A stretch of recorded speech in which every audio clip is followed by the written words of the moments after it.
还记得9月底在台湾举办的匠心独具时间艺术展时，MB&F 带来一款很厉害的表，给部分的媒体跟 VIP 们抢先欣赏，并吩咐我们，直到正式发布日之前，不能公开曝光任何的讯息。憋了这么久，总算可以跟各位表迷介绍这款作品了。它是 MB&F 最新的 LM Se。LM Se 的 Se 指的是 Split Escapement 分离式擒纵结构。其实这个结构在之前的 LM 万年历款式上就已经出现过了，然而这次 MB&F 直接把它独立出来，将焦点完全放在这项结构上。要我说，这应该是目前 MB&F 产品里最简洁利落的一款了。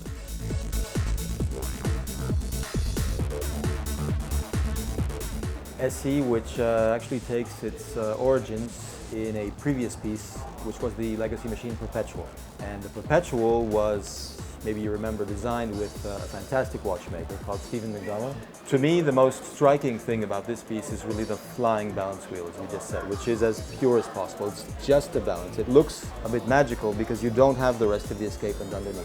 Stephen, when he designed the LM Perpetual, used a very unusual construction for the regulating system. He put the balance wheel on top of the movement, which is what we've been doing on all legacy machines. He then took the remaining parts of the regulating system, so the escapement wheel and the anchor, and put those underneath. And he connected the two with a long arbor, as we call it, a long axle, going through the movements. It's a big axle, it's 12 millimeters, 11.8, and this is very unconventional in watchmaking terms. This is not what a normal watchmaker would do. When the Perpetual came out, there were so many things to say about the Perpetual that we didn't really focus on this, but we felt that it deserved a piece which would really put this feature, the split escapement, in full view, if you like, at the center of the piece, and that's why it's called SE, or split escapement. From the movement side, that it looks a bit like the Perpetual. You might recognize the two barrels, which was on the Perpetual, part of the escapement, as we just said, so the anchor and the escapement wheel. But then on the other side, we have something much simpler than the Perpetual. We have the balance wheel in the center, which is really the star of the show. On the top, hours and minutes. To the right here, the power reserve indicator, and to the left, a date.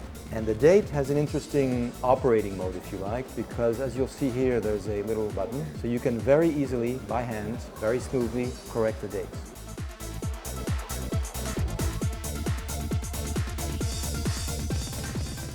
The other thing you may notice is the frosting.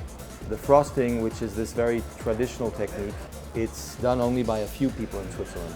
Less than 5 people can actually manage this now. It's a hand artisanal job, so you have to take a metallic brush and press it and make the surface uneven. It's very delicate in how you manage this. Each one is limited to 18. The case is always white gold, but the finishes on the face vary between these 4 versions, which I find are quite interesting, like the blue here, so blue PVD with traditional frosting, the ruthenium, the rose gold, or the yellow gold. I think that's probably the second thing you'll notice, especially when it catches the light, the frosting, and those to me are the 2 most important elements.